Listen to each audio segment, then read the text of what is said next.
அனைவருக்குமே வணக்கம். சற்று முன் கிடைத்திருக்கக்கூடிய ஒரு மிக மிக முக்கியமான செய்தி ஒன்று வெளியாகி உள்ளது.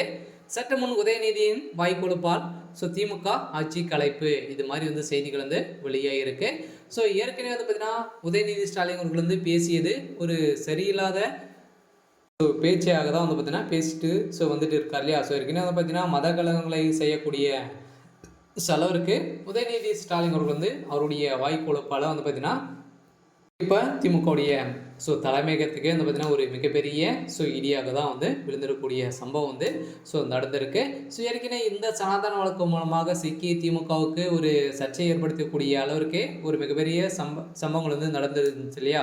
இதை தொடர்ந்து திமுகவுக்குள்ளே இப்போ உட்கட்சிக்குள்ளே ஒரு மிகப்பெரிய பிரச்சனைகள் போயிட்டு இருக்கு. இந்த பிரச்சனையின் அடிப்படையில் இப்போ உதயநிதி ஸ்டாலின் பேசிய சம்பவத்தினால தான் பார்த்தீங்கன்னா இப்போ உதயநிதி ஸ்டாலின் அவர்களுக்கும் துரைமுருகன் அவர்களுக்கும் ஏற்கனவே ஒரு சில நாட்களுக்கு முன்பு பார்த்தீங்கன்னா வாதங்கள் ஏற்பட்டது. இந்த வாதத்தின் அடிப்படையில் இப்போ அமைச்சர் துரைமுருகன் அவர்களுக்கும் உதயநிதி ஸ்டாலினுடைய நிறைய பிரச்சனைகள் போயிட்டு இருக்கிறதாக இதன் அடிப்படையில் தான் அவர் கொடுத்த ஆதாரங்கள் அனைத்தையுமே பார்க்கும்போது பார்த்தீங்கன்னா இப்போ உதயநிதி ஸ்டாலின் அவர்கள் கிளைப்புட்ட நிலையில் தான் இப்போ துரைமுருகன் அவர்கள் பெரும் ஆக்ரோஷமாக எழுந்திருக்கக்கூடிய நிலைமை வந்திருக்கு.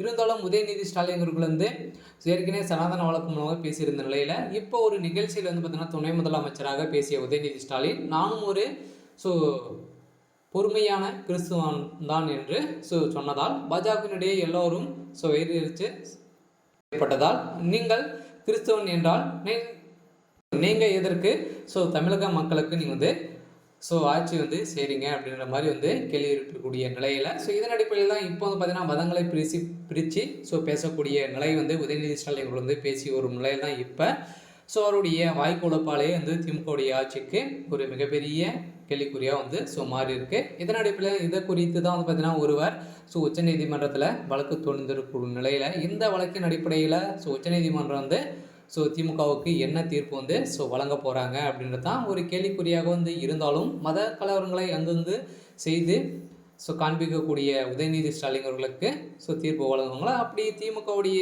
ஆட்சிக்கு ஒட்டுமொத்தமாக முடிவு கட்டுவாங்களா அப்படின்றது தான் மிகப்பெரிய ஒரு கேள்விக்குறியாக இருக்குது. இருந்தாலும் உதயநிதி ஸ்டாலின் அவர்கள் நடந்தக்கூடிய நடவடிக்கை எந்த ஒரு நடவடிக்கையும் சரியில்லை அப்படின்ற மாதிரி பேசப்பட்ட ஒரு நிலையில் அவர் பார்த்திங்கன்னா உதயநிதி ஸ்டாலின் அவர்களுடைய மக்களிடையே ஒரு நிகழ்ச்சியில் பேசியும்போது ஒரு குட்டி கதை சொல்லிய நிலையில் இதற்கு நிறைய எதிர்ப்புகள் வந்திருக்கும் நிலையில் தான் திமுகவுடைய ஆட்சிக்கு மக்கள் அனைவருமே எதிர்ப்புகள் தெரிவித்து வரும் நிலையில் முதல்வர் ஸ்டாலின் அவர்களுக்கு ஒரு மிகப்பெரிய இடியாக தான் விழுந்திருக்கு. இருந்தாலும் என்ன நடக்க போகுது அப்படின்றத வெயிட் பண்ணி பார்க்கலாம். இது மாதிரி செய்திகளை தெரிஞ்சுக்கணும் அப்படின்னா மறக்காமல் நம்மளுடைய சேனலை சப்ஸ்கிரைப் பண்ணி சப்போர்ட் பண்ணுங்கள். தேங்க்யூ.